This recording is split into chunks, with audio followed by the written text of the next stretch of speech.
What's up, guys? I'm also going to do UFC 261 preview today, considering they're, happening tonight, and I decided not to do it in the week leading up. No, in these first four fights, the early preliminary card, I'm not going to go over any of those because I don't know who any of those eight fighters are, which is kind of embarrassing. I write for mymmanews.com. I write for boxingdaily.com. I've written for lowkickmma.com. I've written for mmabets.com. I've written for probably five other sites, roughly.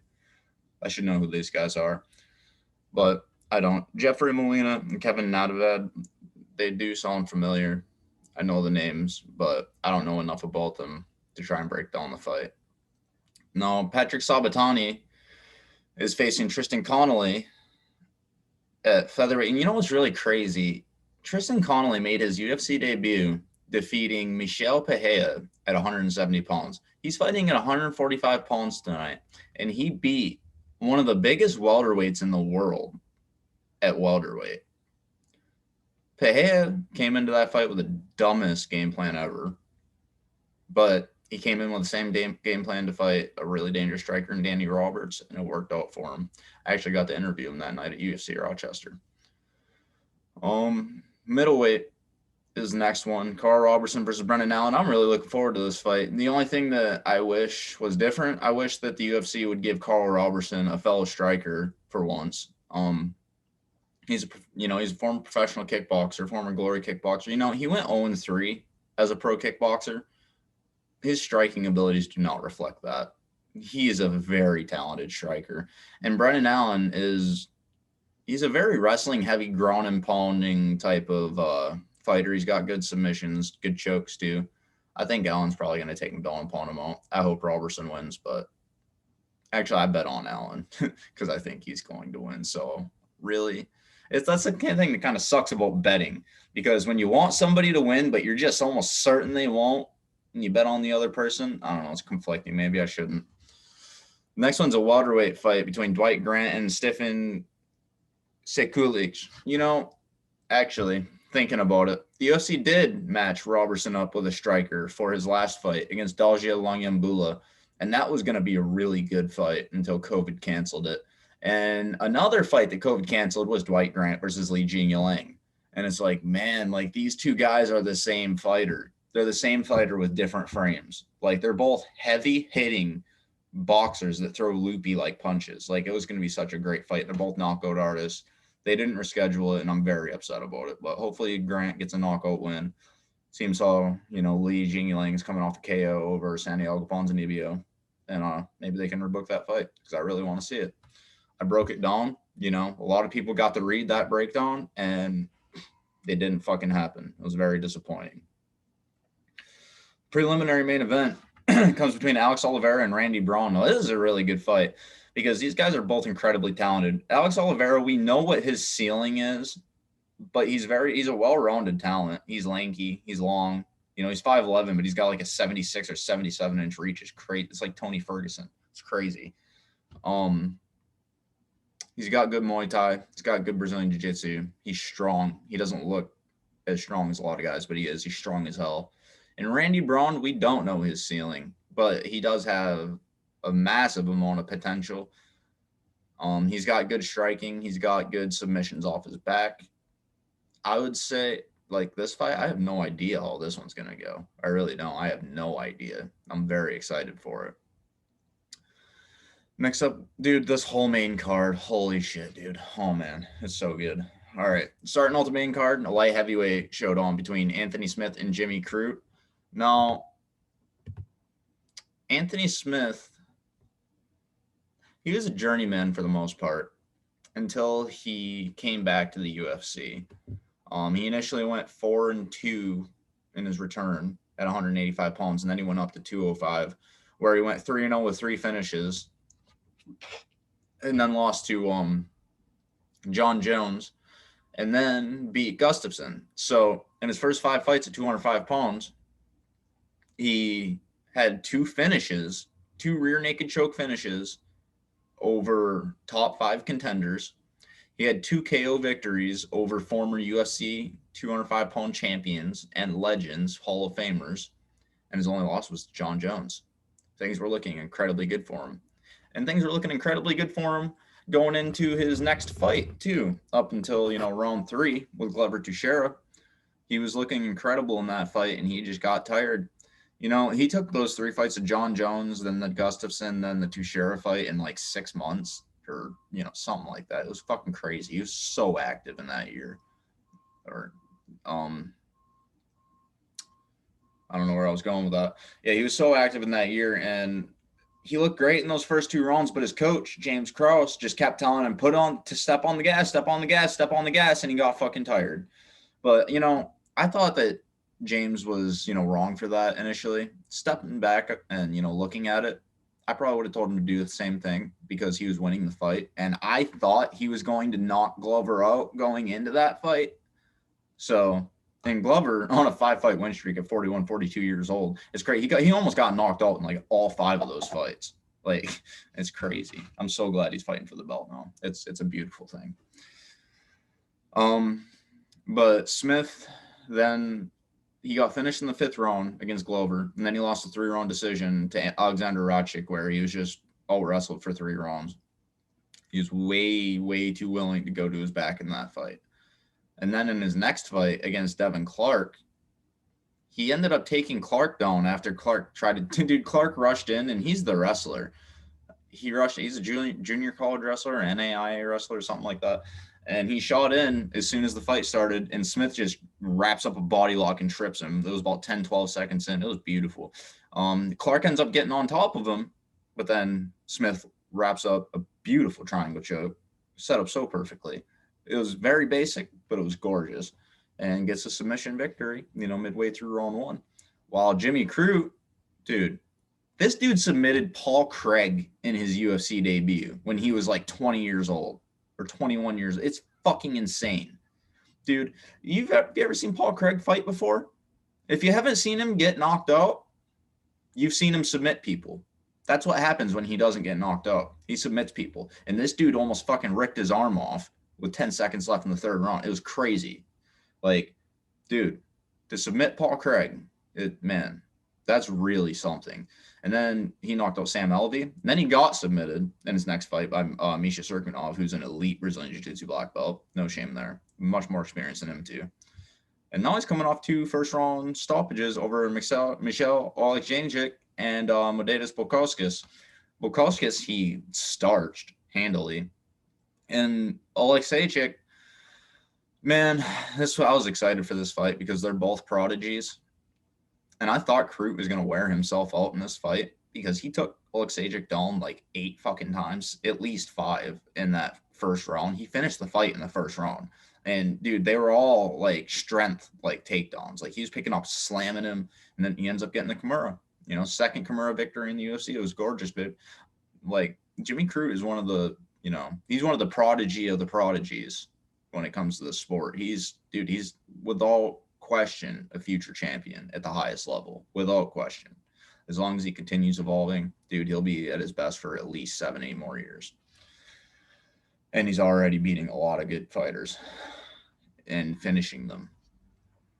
Second fight on the main card, Chris Weidman versus Uriah Hall 2. Now, their first fight was for the ROC, Ring of Combat Middleweight Championship. Chris Weidman came in with a 2-0 record. Hall came in with a 4-0 record. Weidman finished Hall via TKO and handed him his first defeat. Weidman then made his UFC debut after defending his belt once with a 4-0 record, and he won his first 5 fights before he fought Anderson Silva. And then he won those 2 fights. Then he fought Lyoto Machida and Vitor Belfort for his 3rd title defense. Lost to Luke Rockhold. Lost 2 more fights. Beat Kelvin, all by knockout, mind you. Beat Kelvin Gastelum, lost his next 2 fights by KO, and then beat Omari Akhmedov in his last fight. It was a good win for him. He didn't look great in it, but it was a good win for him. And Uriah Hall, this dude, I just wrote a top 5 flukes article. Like people we expected to make it, and he was the first name mentioned on the list, and for good reason. He's probably the best in-house Ultimate Fighter ever. Him and Diego Brandao I would say the number one, number two in-house Ultimate Fighters ever. But dude, he was so fucking scary, dude. Like, we thought he was ready to challenge Anderson Silva for the UFC middleweight championship off of the fucking show. It's crazy. And then he lost to Kelvin Gastelum and John Howard in his first two UFC fights. Then he went 5-1 in his next 6. And by that point, his only 3 losses in the UFC were split decisions. And his last victory in that 5-1 run was over Gegard Mousasi, a dude that's won the title everywhere he's ever fought except the UFC. And he left the UFC on a 5-fight win streak with 4 knockouts. Like, he may have won the belt here too if he decided not to go to Bellator. Man, this is going to be a good fight. Either Hall gets wrestled for 3 rounds, maybe even submitted, or Weidman gets knocked out. I'm very excited to see, though. And then after this, we have 3 title fights, and 2 of them are women title fights. And I know a lot of people don't like women's fights quite as much. I am one of them. I just, they're on average, their talent isn't where men's is, on average, being the key word. And I would just rather watch men beat each other up than women. But there are some women that I really love watching fight. And all 4 of these women in these 2 fights fit that mold. No, Valentina Shevchenko is my number 1 female fighter in the world. I know she's 0-2 against Amanda Nunes. She dominated round 3 of that first fight and would have won it if it was 5 rounds the first time. The second time, she arguably beat her, and she's so much smaller. Her natural weight is 125 pounds. Amanda is the champion at 135 and 145. She KO'd Chris Cyborg, the greatest women's fighter ever, in under a minute at 145 pounds. And Valentina put up a fight like that against her twice. Okay? 56-2 in pro kickboxing. 2-0 in boxing. She's got so many fucking black belts, it's insane. Like, she's got a Taekwondo black belt. She's got a Master of Sports in Taekwondo. She's got a Master of Sports in boxing and kickboxing. She's got a Master of Sports in judo and a black belt in judo. Like, she's just, dude, she's one of the most well-rounded fighters in the world. And everybody looks at her for her striking when, dude, she's every bit as good of a grappler. Like, her body lock trip is the best in the sport. I've said this for a couple of years now. And, like, dude, it is. Her body lock trip is the best in the sport. It really is. Like, she's so good at it. She secures it on everybody. And then that sets up her striking, her head kicks in particular. Now, Jessica Andrade, on the other hand, is the female Vanderlei Silva. She's a put your head down and throw wildly kind of striker. Dude, she's so fun to watch. This is a very interesting fight. She's coming off a first-round knockout of Caitlin Chookagian, who was the number 1 contender at 125 pounds, who was coming off 2 wins after losing to Shevchenko. And the only person that ever finished her prior was Shevchenko, who took 3 rounds to do it. Dude, Jessica Andrade hit her so hard in the body with a shovel hook. It was such a beautiful performance. And now we get the former strawweight champion challenging the former strawweight champion, I think I said that, challenging the flyweight champion, just as we did when Joanna moved up and fought Valentina in MMA. No, the co-main event, this might be my favorite fight on the card, honestly, is Weili Zhang and Rose Namajunas. Now, this co-main event and main event, the records of the challengers are very contradicting. I'll say Weili Zhang is 21-1. She only ever lost her first fight. She's on a 21-fight win streak. Rose Namajunas is also one of the bigger prodigies in the sport, but she has come up short quite a few times. She's 9-4. 21-1 versus 9-4. But she has a very good chance to win this fight. She might lose, but, dude, Weili Zhang is incredible. So is Rose, dude. Her boxing has gotten so fucking crisp over the last couple of years. I was so upset when she got spiked on her head and retired. Like, dude, I was like, oh my God, that was the best you'd ever looked, man. Like, your hands look so good. What? Don't retire, please. You're only like 26. She came back. I'm very thankful for it. Does she win the belt again? I don't know. But this fight's going to be interesting. I think Weili is a more well-rounded striker. I think she's a better kickboxer. I think Rose is a better boxer, and I think Rose has a better ground game. I don't think it hits the mat. Time will tell. In the main event, we got Kamaru Usman, who's 18-1, and Jorge Masvidal, who's 35-14. But you look, all right, I'm going to go to Jorge Masvidal's record right now. and I'm going to look it up. All right. So pre-UFC, I'll just say that he's the former AFC champion at 170 pounds. He fought Gilbert Melendez for the Strikeforce lightweight title, and he fought Paul Daly and went 3 rounds with him. One of the most vicious knockout artists ever, like pound for pound, one of the most vicious knockout artists ever. He went 3 rounds with him. He didn't get finished by him. There's only a handful and a half of people that Paul Daly has beat that he didn't knock out. Literally, there's less than 10. And since coming to the UFC, he beat Tim Means and Michael Chiesa in his first 2 UFC belts. He submitted Chiesa. That's very impressive. But he lost to Arslan Khabilov in his 3rd UFC fight. And this was a pretty close fight. I do believe that the decision went to the rightful winner, but it was a very close fight. A unanimous decision I don't believe it tells the story. Not the fight that I remember watching anyways. He won his next 3. The second and third of those very impressive performances over Darren Cruikshank and James Krause. And Uriah Quinta was his next fight, which he won all 3 rounds against. He coasted in the 3rd round, but he still pieced Al up in the 3rd round. He dropped him in the 1st round. He beat his fucking ass, okay?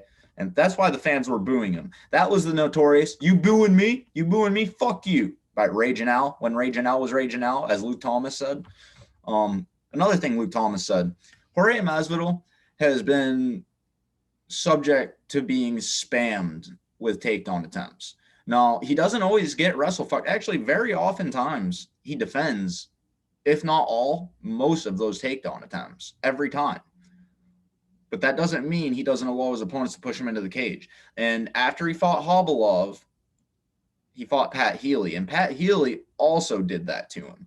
But he was able to, use his footwork, slide off of the cage at the right times and piece him up. I think I just watched the morning combat for this last night, and I remember this fight very well. But I think Healy was 1 for 5 or 1 for 7 in takedown attempts in round 1, 1 for 5 in round 2. And then he was 0 for 2 in round 3 and got taken down by Masvidal in round 3. Yeah, he's been subject to being, spammed with, wrestlers. But Pat Healy's a fucking behemoth. He's huge for 155. He submitted Jim Miller, wrestled him and submitted him when Jim Miller was still a top contender. It was very impressive. And, Jorge, did enough to get the victory. It wasn't an impressive performance per se, but that fight showed us that he's not always going to lose to people that try to take him down consistently. After his split decision defeat to Uriah Quinta, he went up to welterweight, where he KO'd the Ultimate Fighter Brazil middleweight winner, Cesar Ferreira, who hadn't fought at 170 yet. And dude, Cesar Ferreira was a very, very big middleweight. I said before this fight happened, when it was leading up, once it was announced, I was like, dude, there's no way. Caesar's not making weight. Like, he's not going to make weight for this fight. It's not, or, it's just not going to happen because of that. He did make weight for it. And the outcome really shocked me. This was the fight that really showed me that cutting a lot of weight really does make your chin worse because it sucks all the water out of your brain. Because a fucking lightweight KO'd a middleweight in this fight in the 1st round. It was crazy. Caesar also tried to spam him with takedown attempts. It didn't work. He then lost 2 split decisions to Ben Henderson and Lorenz Larkin, both of which were close fights, but I scored both fights for the other. Barely, but I did. He then beat Ross Pearson, Jake Ellenberger, and Donald Cerrone. He finished Jake Ellenberger and Donald Cerrone. He almost finished Ross Pearson a couple times. He beat the fuck out of him in that fight. And then, his win over Cerrone was really his coming out party. Cerrone, let's see, what was he doing at that time? I know he went 4-0 with 4. Yeah, dude, he was 4-0 at welterweight at that time. And Patrick Cote had never been finished before. He finished him. Rick Story had never been knocked out before. He knocked him out. And Matt Brown had never been knocked out before. He knocked him out. Matt was coming off a TKO defeat in his last fight to Jake Ellenberger from a body shot. He'd never been knocked out with a strike to his chin before. Donald Cerrone was the first man to do it. And Yeah, after going 4-0 at welterweight, he got stopped in the second round by Masvidal. The only thing after this, Masvidal lost a split decision to Damian Maia after this, which a lot of people thought he won. Again, I barely scored this fight for Maia, but a lot of people thought he won it. And then he got pieced apart by Stephen Thompson and then took a year and a half off. And when he came back, he was a different man. He went on 3 straight knockouts, a KO over Darren Till, which was a huge upset. A huge upset.